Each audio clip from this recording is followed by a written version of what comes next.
Good evening, everyone, and welcome to this session on how a DC motor works. तो देखो यार, ये session मैं हिंदी में लेने वाला हूं, सबसे पहले ही बता दे रहा हूं, और बहुत क्विक सेशन होने वाला है, बहुत ही क्विक सेशन होने वाला है। और इस सेशन में मैं क्या करने वाला हूं, आपको ये बताने वाला हूं मेरे दोस्त कि डीसी मोटर कैसे काम करती है। डीसी मोटर कैसे काम करती है ये मैं आपको दिखाने वाला हूं, ये मैं आपको विजुअलाइज कराने वाला हूं, और इसके बाद आपकी डीसी मोटर की जो अंडरस्टैंडिंग होने वाली है वो लाइक नेवर बिफोर होने वाली है। इससे पहले ऐसी अंडरस्टैंडिंग कभी नहीं बनी होगी अबाउट डीसी मोटर। तो पहले मैं अपने बारे में बता दूं मेरे दोस्त, मेरा नाम है अंकित गोयल और मैं अनअकैडमी में एज अ डायरेक्टर वर्क कर रहा हूं फॉर गेट डिपार्टमेंट। मेरी गेट में 2 बार फर्स्ट रैंक रह चुकी है इन द ईयर 2014 और 2018, और मुझे president of India gold medal दिया गया था जब मैं अपने कॉलेज से ग्रेजुएट हुआ बाय द प्रेसिडेंट हिमसेल्फ।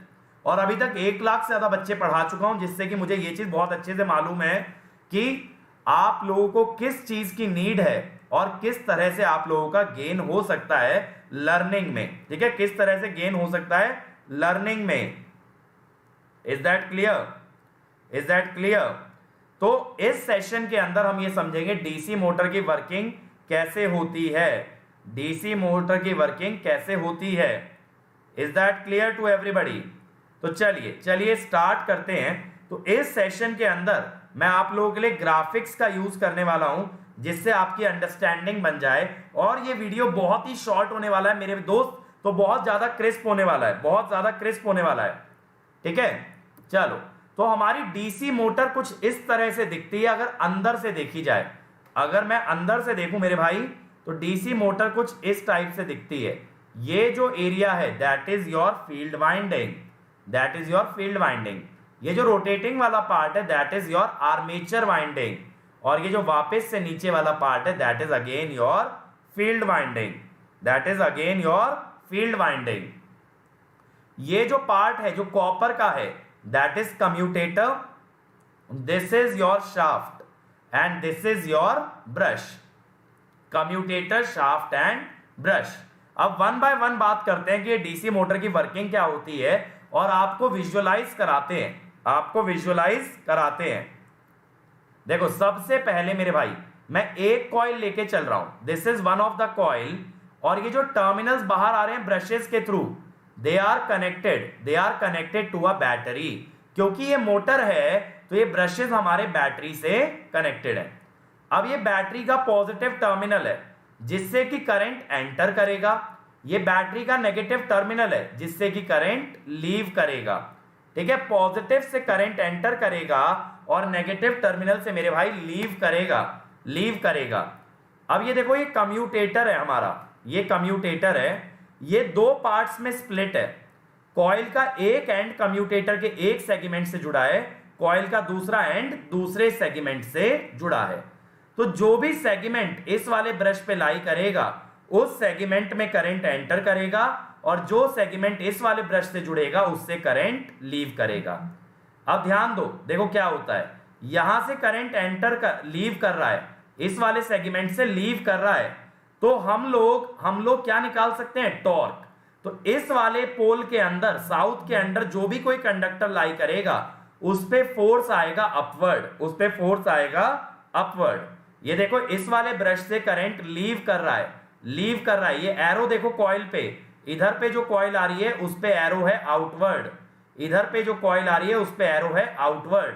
तो आउटवर्ड एरो होने की वजह से आई एल क्रॉस बी की मदद से अगर निकालोगे तो आपका टॉर्क आएगा अपवर्ड। सिमिलरली इस पोल के नीचे जो कंडक्टर आएगा उस पे टॉर्क आएगा डाउनवर्ड। तो ये कॉइल लगातार घूमती रहेगी, ये कॉइल लगातार घूमती रहेगी। अब जब ये कॉइल, देखो, जब ये कॉइल परपेंडिकुलर आ जाएगी पोल्स के, जब ये कंडक्टर परपेंडिकुलर आ जाएंगे पोल्स के, तो इस पे टॉर्क बनेगा जीरो, इस पे टॉर्क बनेगा जीरो। क्यों जीरो बनेगा? क्योंकि उस समय पे कॉइल में कोई ईएमएफ इंड्यूस नहीं होगा। कॉइल का ईएमएफ या करंट जीरो हो तो उसका टॉर्क भी जीरो। ठीक है, ये देखो, इस पोजीशन में कोई करंट नहीं आएगा, इस पोजीशन में कोई करंट नहीं आएगा, तो टॉर्क क्या बनेगा, zero. Torque will be zero. Is that clear? लेकिन एक कॉइल से कभी भी स्मूथ रोटेशन नहीं मिलता। ध्यान दो, ये मोटर झटके से घूम रही है, क्यों? ऊपर जाके टॉर्क हो गया 0, तो अचानक से जर्क आ रहा है, तो मोशन या torque will not be smooth. Torque कभी आपको स्मूथ नहीं मिलने वाला, इसके लिए कॉइल बढ़ानी पड़ेगी। अब देखो, ये 2 कॉइल बढ़ा ली, 2 कॉइल बढ़ा ली। अब कम्यूटेटर को 4 हिस्सों में डिवाइड किया। इधर से करंट आउटवर्ड तो टॉर्क अपवर्ड, इधर से करंट इनवर्ड तो टॉर्क डाउनवर्ड। जो कॉइल परपेंडिकुलर उसका करंट 0, जो कॉइल परपेंडिकुलर उसका करंट 0, और जो कॉइल अंडर द पोल बस उसमें आएगा टॉर्क। जो कॉइल परपेंडिकुलर मेरे भाई उसका करंट 0, जो कॉइल परपेंडिकुलर उसका करंट 0, और जो पोल के नीचे उस पे लगेगा टॉर्क, उस पे क्या लगेगा? टॉर्क। तो ये देखो, अब जो रोटेशन आएगा वो पहले से आएगा स्मूथ। ये कॉइल करंट कैरी करेगी, जो बार बार हाईलाइट करके दिखा रहे हैं, ये कॉइल करंट कैरी करेगी, और वर्टिकल वाली कॉइल का करंट हो जाएगा 0। तो vertical coil does not have any torque, the horizontal coil will have a torque. ठीक है, horizontal coil will have a torque. तो अगर कोई आपसे पूछे ज्यादा कॉइल क्यों यूज करते हैं, तो आप बोलोगे मोटर का रोटेशन स्मूथ करने के लिए कॉइल ज्यादा नंबर में यूज की जाती हैं। अब देखो, हमने कॉइल्स बहुत ज्यादा बढ़ा दी और बहुत ज्यादा कम्यूटेटर सेगमेंट यूज कर लिए। कॉइल बहुत ज्यादा बढ़ा दी और बहुत ज्यादा कम्यूटेटर सेगमेंट यूज कर लिए, तो रोटेशन कैसा आ गया? कंटिन्यूअस। रोटेशन कैसा आ गया मेरे भाई? Continuous. Is that clear? Is that clear? अब देखो, ये कॉइल्स के अंदर हमने क्या डाल दिया? आर्मेचर का कोर। कॉइल के अंदर क्या डाल दिया? आर्मेचर का कोर। यानी कॉइल खुली नहीं रहती है, कॉइल के अंदर क्या लगा होता है? कोर, जिसके अराउंड आपकी वाइंडिंग बांधी जाती है। इस पे ध्यान दो। देखो, ये वाइंडिंग जो है आर्मेचर के स्लॉट्स में है, ये कहलाते हैं आर्मेचर के teeth, and these are the slots. So winding is lying inside the slot of the armature. Winding slot के अंदर आर्मेचर आर्मेचर के स्लॉट के अंदर लाई कर रही है। अब ये वाइंडिंग घूमेगी, ये आ गया आपका कम्यूटेटर, और ये बीच में क्या आ गया? शाफ्ट। बीच में क्या आ गया? शाफ्ट। अब ये जो ब्रशेस है मेरे भाई, जब बार बार ये रगड़ेंगे, जब बार बार ये कम्यूटेटर से रब होंगे, तो ये ब्रश धीरे धीरे धीरे धीरे घिसता चला जाता है। ये ब्रश लगातार घिसता जाता है। और गजब की बात ये देखो, पीछे क्या लगा है? ध्यान देना, जब ये ब्रश घिसेगा पीछे क्या दिख रहा है मेरे भाई? ध्यान से देखो, क्या दिख रहा है पीछे? पीछे दिख रहा है एक स्प्रिंग। ये दिखा स्प्रिंग? स्प्रिंग क्यों है? क्योंकि जब भी कोई बॉडी रोटेट करती है तो वो क्या लगाती है? Centrifugal force. वो क्या लगाती है? Centrifugal force. तो ब्रश डिटैच ना हो जाए, ब्रश अलग ना हट जाए कम्यूटेटर से, तो पीछे से फोर्स लगाना पड़ता है। That force is applied by the spring.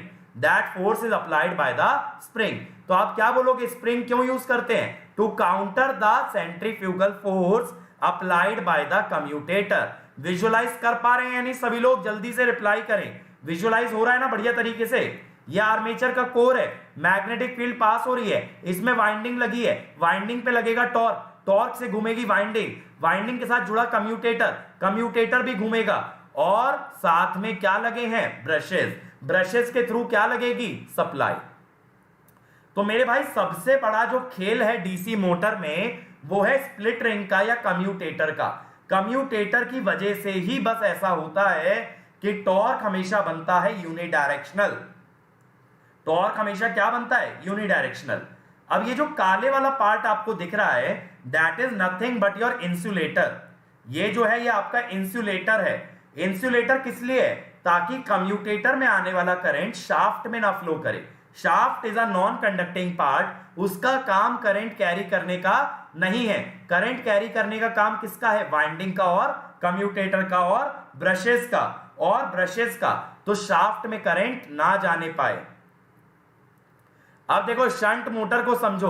देखो, ये ब्रशेस हैं, ये हमारे ब्रशेस हैं। ब्रशेस से जो टर्मिनल निकल रहा है, एक घुस गया फील्ड वाइंडिंग में, ब्रशेस का दूसरा टर्मिनल किस में घुस गया? फील्ड वाइंडिंग में। यानी फील्ड वाइंडिंग आ गई पैरेलल में, क्योंकि फील्ड वाइंडिंग भी उन्हीं दो टर्मिनल से कनेक्टेड है जिससे आर्मेचर कनेक्टेड है। आर्मेचर हमेशा ब्रशेस से कनेक्टेड होता है। हमने फील्ड वाइंडिंग को भी किससे कनेक्ट कर दिया, ब्रशेस से। तो field winding comes in parallel with the armature winding, और ये हो गई शंट मोटर, ये हो गई शंट मोटर।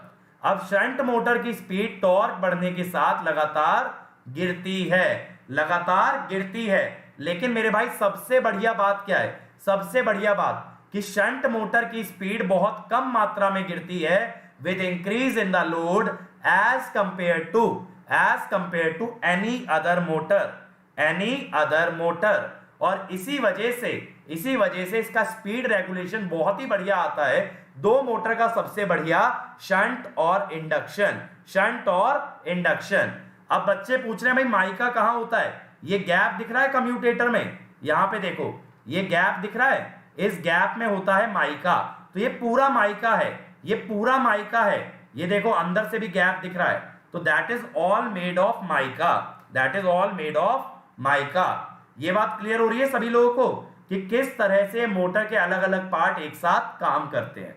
तो अगर मोटर का वर्किंग प्रिंसिपल समझो तो स्प्लिटरिंग या कम्यूटेटर बेसिकली क्या कर रहा है, वो हर बार जो कंडक्टर नॉर्थ के नीचे उसमें एक ही करंट भेज रहा है, जो साउथ के नीचे उसमें दूसरा करंट भेज रहा है। तो जो टॉर्क हर बार बन रहा है दैट टॉर्क इज यूनिडायरेक्शनल।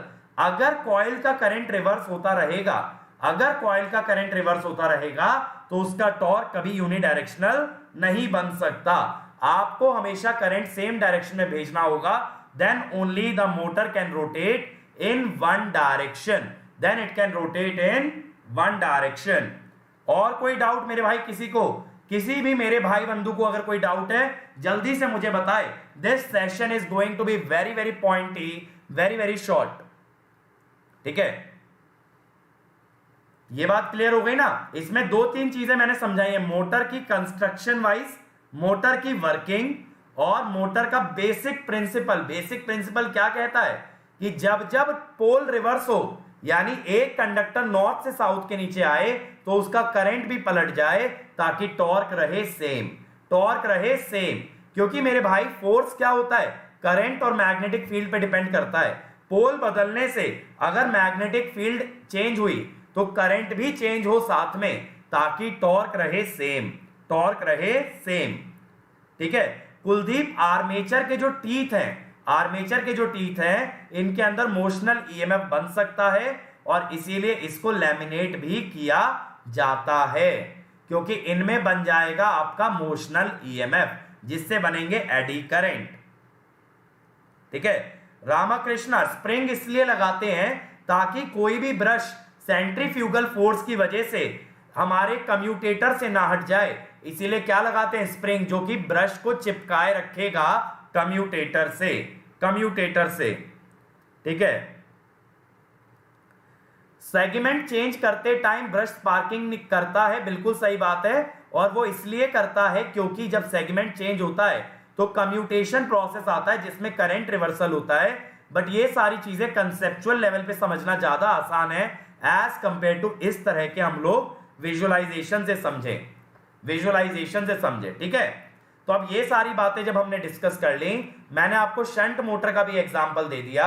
और मेरे भाई अगर सीरीज मोटर होता, अगर सीरीज मोटर होता तो ब्रश से एक से वाइंडिंग शुरू होके दूसरे ब्रश पे खत्म होती, एक ब्रश से शुरू होके पहले किस पे आती, दूसरे ब्रश पे आती, ताकि आर्मेचर के सीरीज में आ जाती। वो हो जाती है हमारी सीरीज वाइंडिंग, वो हो जाती है हमारी सीरीज वाइंडिंग। यानी पहले ब्रश, फिर फील्ड वाइंडिंग, फिर आर्मेचर वाइंडिंग और फिर से brush, brush, field winding, armature winding और एंड में फिर से ब्रश, वो हो जाती है हमारी सीरीज मोटर। तो इस सेशन का ऑब्जेक्टिव यही समझाना था आपको कि किस तरह से एक डीसी मोटर काम करती है। इस तरह के एनिमेटेड सेशंस आपके लिए और लाता रहूंगा ताकि आप लोगों को और क्लैरिटी मिलती रहे हाउ एवरी मशीन वर्क्स। तो मशीन और पावर सिस्टम में इस तरह के और सेशन आएंगे। आप लोग बिल्कुल कमेंट में, चैट में मुझे ये जरूर बताना कि आपको कैसा लगा, मजा आया कि नहीं आया। और मेरे दोस्त जितनी भी मेरी फ्री क्लासें अटेंड करते रहना, चाहे वो अनअकैडमी लर्निंग ऐप पे हैं या फिर यूट्यूब पे हैं। आपको शेड्यूल सभी क्लासेस का मैं लगातार बताता रहता हूं, but make sure you are attending all the session. Thank you everybody.